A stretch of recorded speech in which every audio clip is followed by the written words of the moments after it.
Okey, Assalamualaikum. Hari ni cikgu nak sambung bab 4 iaitu bab penalpastian masalah di dalam bahagian penyataan masalah. Okey, cikgu akan sambung apa yang awak dah belajar sebelum ni.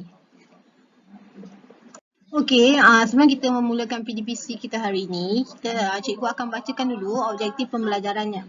Okey, daripada pembelajaran kita hari ini, awak akan dapat mengenal pasti latar belakang masalah yang hendak dilaksanakan. Okey, nombor 2, awak dapat melaksanakan kajian dengan berdasarkan kaedah kajian yang dipilih. Okey, so bila awak dapat laksanakan kajian ni, awak akan dapat TP3. Okey, yang nombor 3, awak dapat menganalisis data dan maklumat yang diperoleh dan dipersembahkan dalam bentuk jadual dan graf. Okey, ini awak akan dapat TP4 dan TP5. Okey, yang nombor 4 pula, awak dapat merumuskan penyataan masalah secara eksplisit berdasarkan dapatan analisis yang dilakukan. Bila awak dah buat rumusan semua, awak akan boleh dapat TP6. Okey, perkara pertama yang kita belajar hari ini ialah tentang penyataan masalah. Okey, so hari ini kita akan belajar macam mana untuk membuat penyataan masalah. Okey, sebelum kita membuat penyataan masalah, awak perlu tahu apa itu penyataan masalah. Okey, penyataan masalah ialah langkah pertama dalam proses mereka cipta, dan penyataan masalah juga dapat membantu seorang pereka cipta dalam menentukan fokus kajian dan langkah-langkah yang ingin dilaksanakan. Okey, saya bagi contoh. Okey, contohnya seperti kanak-kanak darjah 1 terpaksa membawa beg yang sangat berat yang menyebabkan sakit belakang. Okey, so masalah ialah beg yang berat menyebabkan sakit belakang untuk budak darjah 1 ataupun sekolah rendah. So apabila ada masalah macam ni, pereka cipta akan fokus kepada kanak-kanak sekolah yang menggunakan beg sekolah. Okey, untuk membuat penyataan masalah, masalah yang ingin dinyatakan mestilah mempunyai konsep 5W1H. Okey, kita nak tahu apa itu konsep 5W1H. Okey, 5W, W yang pertama ialah what, atau dalam bahasa Melayu dia ialah apa. Apakah masalahnya? Okey, apakah masalah yang berlaku? Okey, contoh masalah yang berlaku ialah masalah sukar untuk membawa beg yang berat. Okey. Yang kedua, W yang kedua ialah why. Kenapa? Kenapa ia ialah satu masalah? Okey, kenapa beg yang berat ini dijadikan sebagai satu masalah? Okey. Yang ketiga ialah who ataupun siapa. Okey, siapa yang menghadapi masalah? Okey, kanak-kanak ataupun murid-murid sekolah rendah yang mengalami masalah beg yang berat. Okey, yang keempat ialah when ataupun bila. Okey, bila masalah itu berlaku? Okey, untuk masalah beg yang berat ni bila? Bila ia berlaku? Okey, masa yang berlaku ialah waktu pergi dan balik sekolah. Okey, where. Yang kelima ialah where ataupun di mana. Di mana masalah ini berlaku? Okey, masalah beg yang berat ni berlaku ialah di mana? Dari rumah ke sekolah dan dari sekolah ke rumah. Okey, yang H2 ialah how ataupun bagaimana. Okey, bagaimana masalah ni memberi kesan. Okey, kalau beg yang berat, bagaimana masalah ni memberi kesan? Kesan dia pada budak ialah sakit belakang dan boleh menyebabkan sakit tulang belakang. Dan berapa bilangan yang terlibat? Berapa orang pelajar yang terlibat dalam masalah ni? Okey, itu ialah contoh konsep 5W1H dalam penyataan masalah. Okey, selain konsep 5W1H tu untuk pengenalpastian masalah, okey, seorang pereka cipta yang baik dia perlu mengenal pasti latar belakang masalah ni dengan jelas. Okey, macam mana seorang pereka cipta ni nak kenal pasti latar belakang masalah? Okey, yang pertama, pereka cipta mestilah tahu latar belakang individu yang terlibat dengan masalah, iaitu seperti jantina, usia, keadaan fizikal, budaya, bangsa dan agama individu yang terlibat dengan masalah. Okey, yang kedua, pereka cipta perlu tahu apakah situasi masalah. Okey, situasi masalah ni ialah seperti di manakah tempat ia berlaku, bilakah masa berlaku dan bagaimanakah keadaan persekitaran ketika masalah itu berlaku. Okey, perkara yang ketiga yang wajib ada dalam penyataan masalah ialah kata kunci. Okey, kata kunci ni biasanya kata kunci ni contohnya macam lambat. Masalah tu menyebabkan pengguna lambat, sakit, susah, penat, membazir, bahaya ataupun bau busuk. Okey, biasa kata kunci ni ada satu perkataan ataupun dua perkataan sahaja. Okey. Okey, yang keempat, peleka cipta yang baik perlu tahu apakah kesan dan akibat masalah yang berlaku dari segi kesihatan, keselamatan, pembaziran, sosial dan budaya, emosi dan mental. Okey, kejap lagi cikgu akan berikan contoh bagaimanakah penyataan masalah yang mempunyai keempat-empat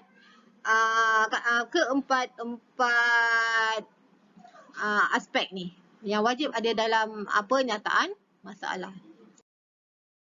Okey, ni cikgu bagi contoh penyataan masalah.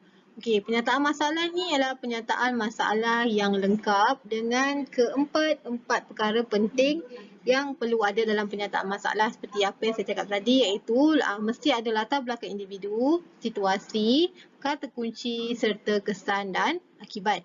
Okey, cikgu bacakan contoh penyataan masalah ni ya. Okey, Norma merupakan seorang gadis jelita yang berumur 28 tahun.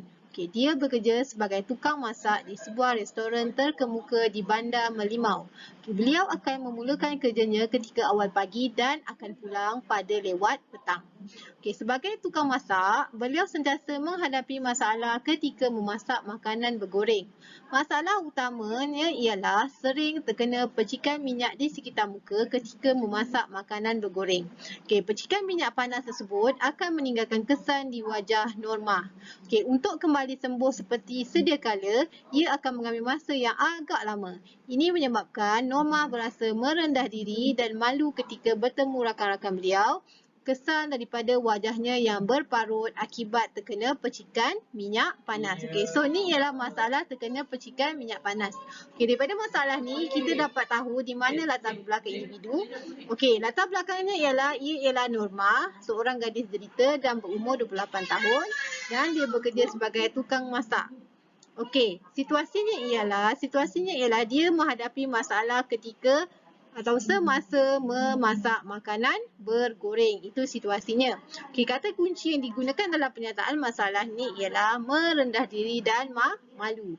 Okey, so bila ada ketiga-tiga ni, dia mesti ada kesan dan akibat. Okey, kesan akibat adalah kesan daripada masalah yang berlaku. Okey, masalah pertama yang berlaku ialah masalah ketika memasak makanan bergoreng. Okey, kesan dan akibatnya ialah daripada percikan minyak.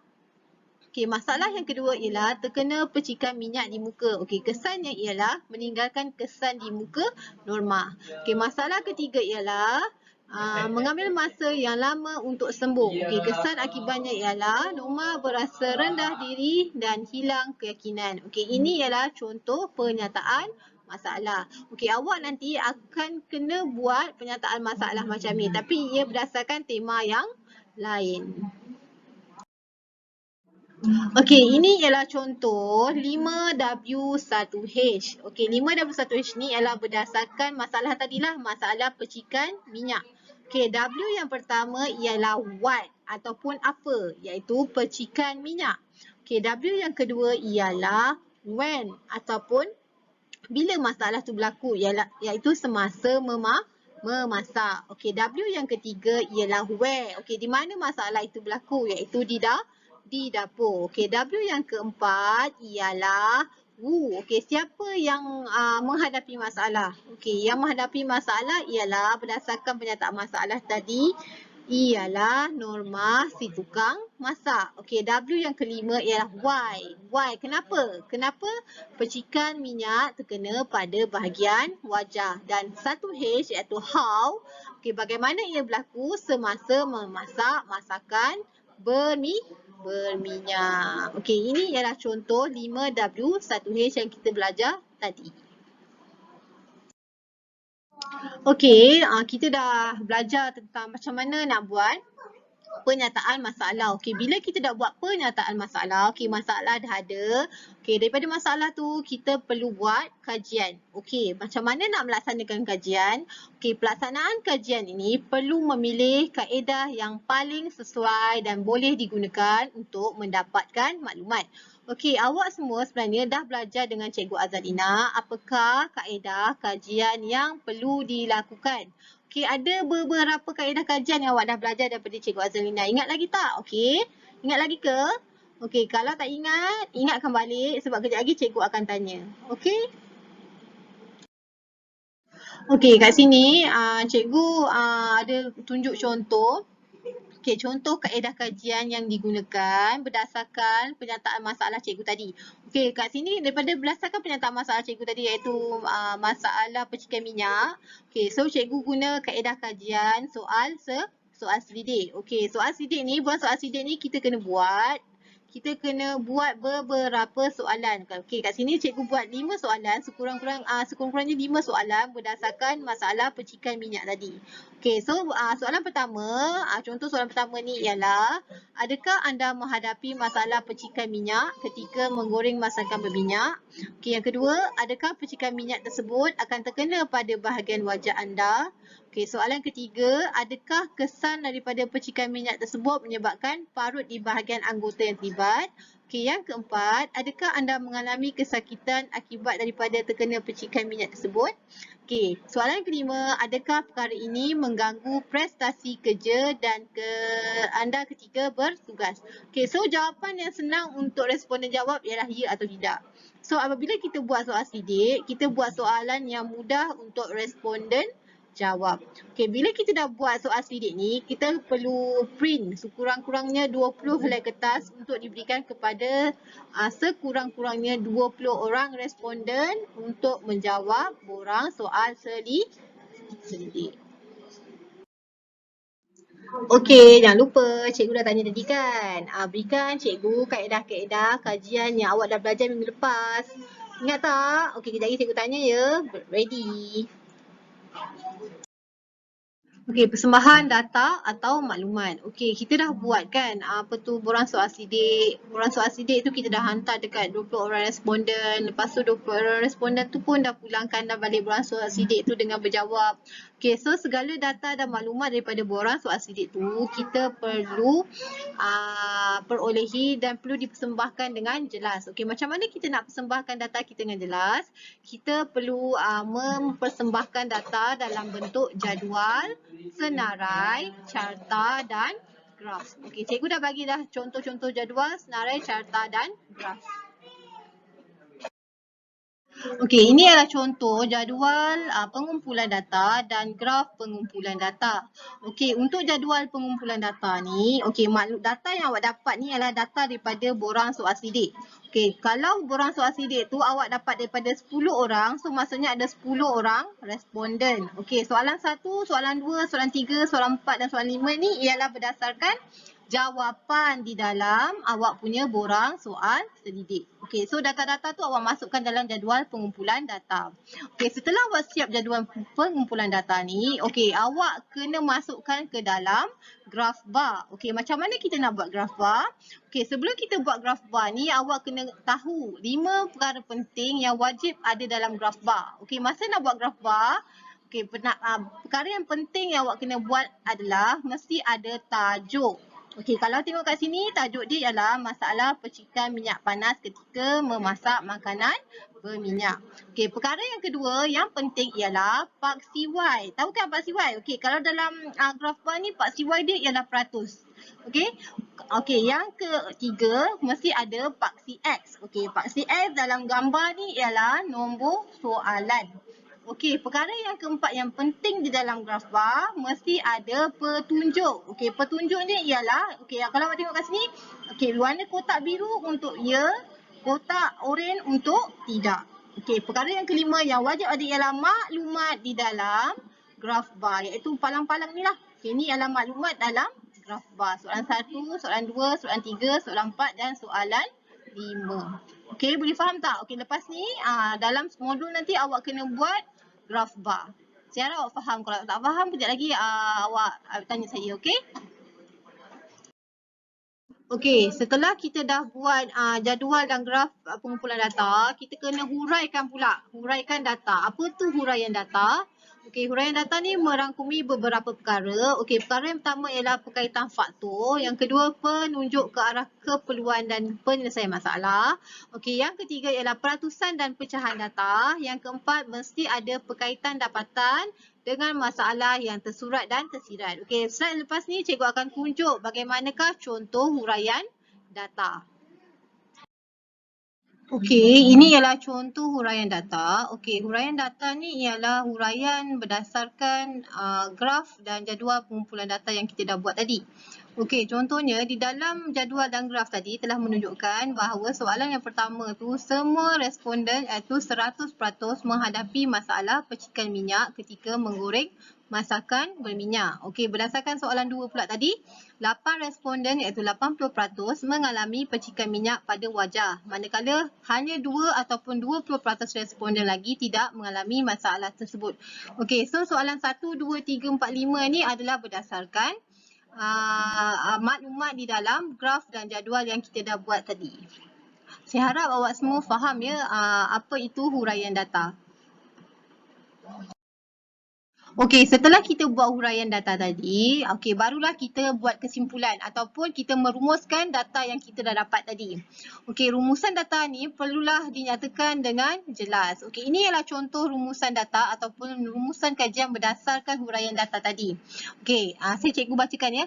Okey, berdasarkan kajian yang dibuat, didapati sebahagian besar responden mengalami masalah percikan minyak panas ketika memasak masakan berminyak. Okey, masalah didapati benar-benar wujud dan memerlukan penyelesaian. Okey, ini adalah contoh rumusan data. Okey, rumusan data ni ialah aspek yang terakhir di dalam pernyataan masalah ataupun di dalam bab 4 ni lah, pengenalpastian masalah. Okey, tamat. Tapi jangan lupa lepas ni awak kena jawab soalan kuis dan modul ya. Nanti kita bincang dalam Telegram. Bye.